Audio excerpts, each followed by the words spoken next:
There is a silent and universal search that unites every person on this planet, the deep desire to live in harmony with oneself.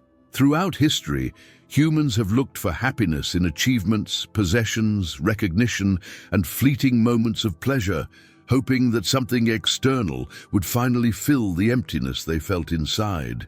Yet time and again, after every accomplishment, a familiar question echoes: why don't I feel complete? Over 2,500 years ago, Buddha offered a simple yet profound truth. Happiness is not something we chase outside ourselves. It is something we cultivate within, in the way we think, the way we act, and the way we see the world. His wisdom, passed down for centuries, is as relevant today as it was when first spoken, providing us with timeless principles to create a life of peace, balance, and true joy. Have you ever wondered why, despite reaching major goals, something always feels like it's missing? Or why so many people who appear to have it all still struggle with stress, anxiety, or dissatisfaction? This happens because happiness is not a reward given to us once we check enough boxes. It is a mindset we cultivate every single day. Buddhism doesn't offer quick fixes or magic formulas, but rather a roadmap, a practical set of teachings that invite us to slow down, observe, and transform our relationship with life. By embracing these principles, we discover that happiness is not a distant destination. It is already within us, waiting to be nurtured. The first principle is living in the present moment, a practice that feels revolutionary in today's fast-paced world. Most of us spend our time replaying regrets from the past or worrying about what's coming next. Meanwhile, life itself slips through our fingers because the present is the only time that truly exists. Buddha's teaching, do not dwell in the past. Do not dream of the future. Concentrate your mind on the present moment, is a powerful reminder that peace can only be found here and now. Mindfulness, being aware of each breath, each sound, each sensation, teaches us to stop rushing and start living.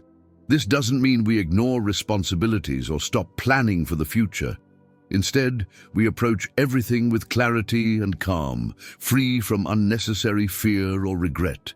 Even the simplest experiences, a warm cup of tea, a conversation with a friend, the sound of rain on a window, become extraordinary when we are fully present. The second teaching is detachment, a concept that's often misunderstood. Detachment does not mean we stop loving or caring. In fact, it's quite the opposite. It is about loving deeply without fear and living fully without being enslaved by attachment. Imagine holding a beautiful butterfly. If you grip it too tightly, you crush it. If you hold it gently, you can admire its beauty without causing harm. Similarly, when we cling too tightly to people, things, or achievements, we create suffering. Life is constantly changing. Everything we hold dear will eventually shift or fade. Detachment helps us appreciate these things more deeply because we're no longer trying to control or own them. Instead of fear and anxiety, detachment brings freedom and peace, teaching us that true happiness does not depend on permanence or possession, but on presence and acceptance. The third principle is mindful speech. In an age where words can spread across the world in seconds, mindfulness in how we speak has never been more important. Buddha taught that speech should be true, helpful, and kind. This doesn't mean we should avoid difficult conversations or always say what others want to hear. It means we should speak with purpose and compassion. Words can heal, encourage, and strengthen relationships, but they can also harm, divide, and leave lasting scars. Practicing mindful speech means asking ourselves, is this true? Is it necessary? Will it bring peace? Choosing silence over harmful words can be a powerful act of wisdom. As we become more intentional with our language, we create a ripple effect of understanding and trust, bringing more harmony into our lives and the lives of others. The fourth lesson is the practice of gratitude. We live in a world that constantly tells us to chase more wealth, more success, more recognition. This endless pursuit makes us forget how much we already have. Buddha encouraged gratitude even in difficult times, teaching that there is always something to appreciate, even if it's just another chance to begin again. Gratitude is like shifting a lens. Instead of focusing on what's missing, we see what's already abundant. We start noticing the warmth of the sun, the comfort of a safe home, the kindness of a stranger, or the simple miracle of being alive. Practicing gratitude doesn't erase life's challenges, but it gives us strength to face them. It's like lighting a candle in the darkness. It may not eliminate the night, but it makes the path forward clearer and brighter.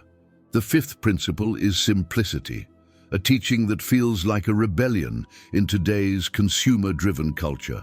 We're often told that happiness comes from acquiring more, but Buddhism teaches that true freedom comes from needing less. Simplicity is not about deprivation, it's about clarity, choosing what truly matters and letting go of the unnecessary weight we carry.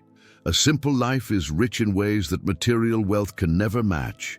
It offers time for reflection, connection, creativity, and peace. When we stop chasing things we don't really need, we begin to see how much we already have. Simplicity doesn't mean living without joy or comfort. It means understanding that real joy isn't found in endless consumption, but in appreciating the beauty of what already exists around us. The sixth teaching is compassion, one of Buddhism's most transformative practices. Compassion is not just an emotion, it is a way of living. It invites us to see beyond our own struggles and to recognize that everyone carries pain. A kind gesture, a smile, or a few words of encouragement can change someone's entire day, or even their life. What's remarkable is that compassion doesn't just help others, it helps us too. Studies show that acts of kindness reduce stress, improve health, and bring a deep sense of fulfillment. Buddha understood that happiness is not just personal, it's collective. The more we lift others up, the lighter and more joyful we become. Compassion creates a cycle of goodness. Helping others brings happiness, and happiness inspires us to help even more. Finally, there is meditation and mental discipline, the foundation that ties all the other teachings together. In a noisy and chaotic world, meditation is like a safe harbor, a space where we can pause, breathe, and reconnect with ourselves. Buddha said that an undisciplined mind is our greatest enemy, but a disciplined mind brings peace and freedom. Meditation helps us observe our thoughts without judgment, teaching us that we are not defined by every passing emotion. Over time, we learn to replace anger with patience, fear with courage, and confusion with clarity.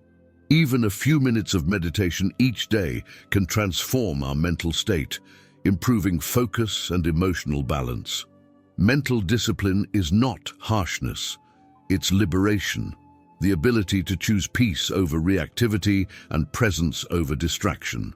These 7 teachings are not strict rules or lofty ideals. They are a practical compass for anyone who wants to live a life of meaning and joy. Practicing even one of them, a moment of gratitude, a conscious breath, or a kind word, can begin to shift your entire perspective. Happiness is not a treasure waiting at the end of a long journey. It's something we create step by step, choice by choice, moment by moment. When we practice mindfulness, detachment, compassion, and meditation, we begin to see that peace isn't somewhere far away. It's already within us, waiting to be awakened. If this message inspired you, take a moment to like this video, subscribe for more content, and share it with someone who needs encouragement today.